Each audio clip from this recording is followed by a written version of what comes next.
My mother has been sick for the past 23 years. I was quite young. I had to start hawking to help with bills. She was asthmatic. She had pneumonia. She was battling fatty liver. A lot of things were wrong. And we were just 8 of us, my parents and 6 of us, in one room, a leaking roof. So we could not afford her medicine.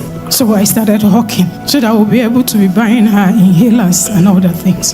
Fast forward to this year, she was supposed to visit me in Abuja. I had nothing. I didn't know how to tell her not to come because she was excited to come. It's the first time she's visiting me since I relocated to Abuja 5 years ago. So I found a way. She came and I saw my mom. She was a shadow of herself, carrying a big bag filled with drugs. All these years, I was just concerned about God giving me money to buy drugs. I didn't really think of asking God to heal her. My salary, I borrowed just to buy drugs. When my parents call me on phone, my mind flies because I know it's one negativity or the other I have to pay for. So she came to my house. I got angry in my spirit. That night, I played, "Oh Lord, show me mercy." Then I called her. I said, "I know we're strong in our church. We know what we believe in. But can you open your heart to this prayer? That one day I will tell you how I joined this prayer." So she accepted and we prayed. On that Friday, we came here. After the prayers, I told her, "Mommy, climb this altar. Pray to God. Tell him that you will not take these drugs anymore." We came with the bag full of drugs. So she prayed. I prayed. My friend, we prayed. We went home. I tell her not to take the drugs anymore. That if God will watch you gasping for breath, let him watch you. If it's how he's going to take you, he should, because I'm tired. So we waited for a miracle. My mom, traveling back to the east, normally I will spend hundreds of thousands buying drugs. I said, "No, you're going to use this money, you will shop for yourself, you will look beautiful. I'm not buying drugs anymore." So my mom left. Getting home, within a week, she called me, that was in July, that she's running down the staircase. She didn't notice that. Her knee and ankle pain were gone.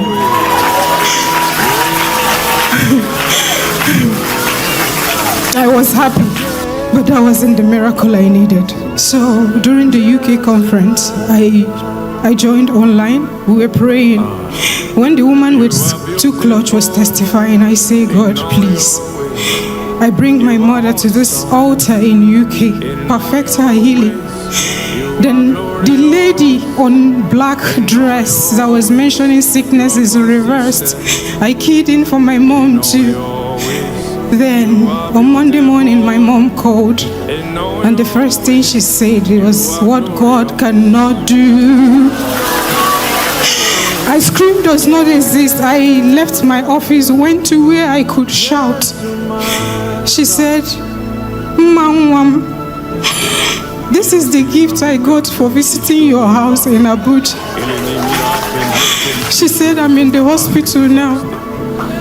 Asthma reversed."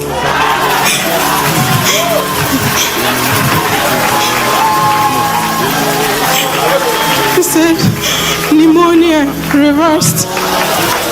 Fatty liver reversed. Severe cough reversed. Knee and ankle pain reversed." I could not shout. I just fell on my knees. I busted out crying. Then I said I will be here to testify. Then my second testimony. I'm a single mother. When my son turned 3, I began to have this trance. I can stand like this and I'm gone. The next thing I'm seeing is trailer crushing my child or a bullet hitting him. Everything was about death. This thing has been a torture for 12 years. One day I came back from work. I wanted to drop my bag and it happened again. I saw my son with a bag load of dollars.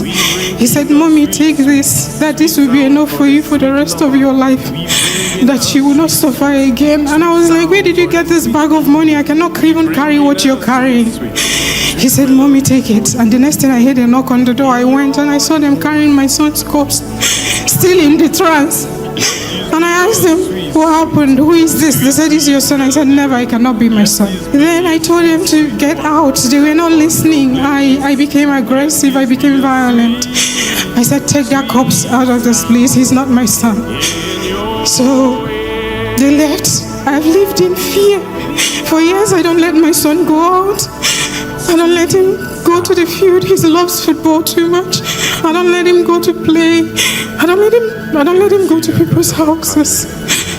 I just have to guard him all the time. He goes to school. I'm not at rest. I kept on praying last year. Around July, August, I finished my midnight prayer. Then I went to sleep. I was just adjusting my pillow when a figure came in. I didn't see the face, but it was wearing a cotton-colored shirt and a brown combat. And he just stopped me like I said, "I'm not sleeping, what do you want?"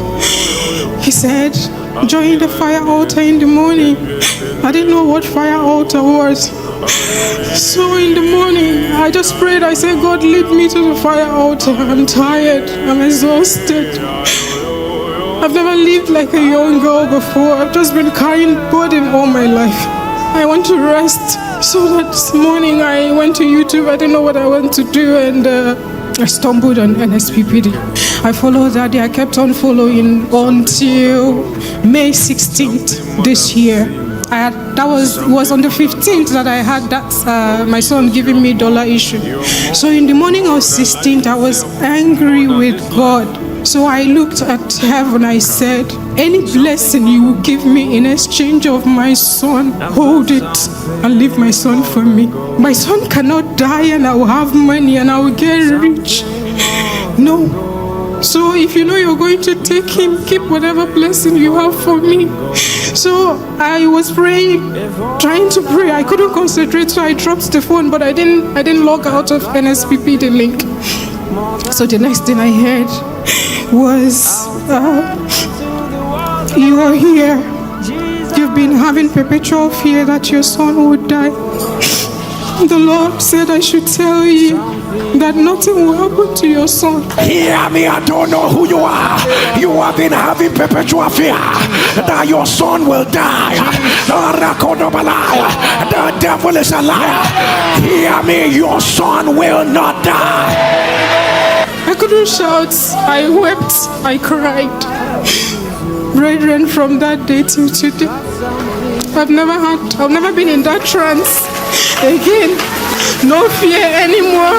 My son now goes to the field to play ball with other kids. I let him go out and I'm not scared.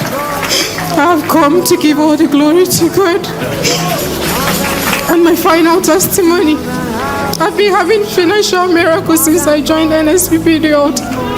Before, I had to borrow to join to my salary to buy my mom's drugs and to help my few other siblings that were dependent.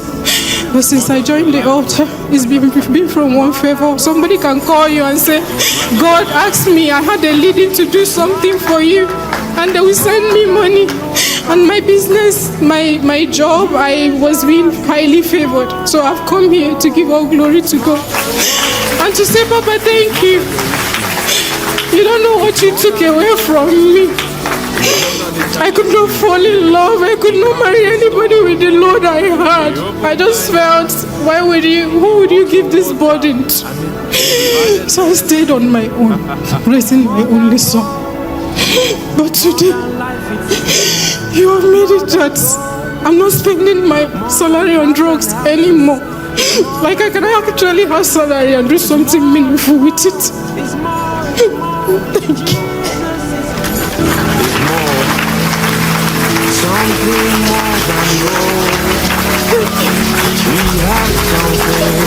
More than gold,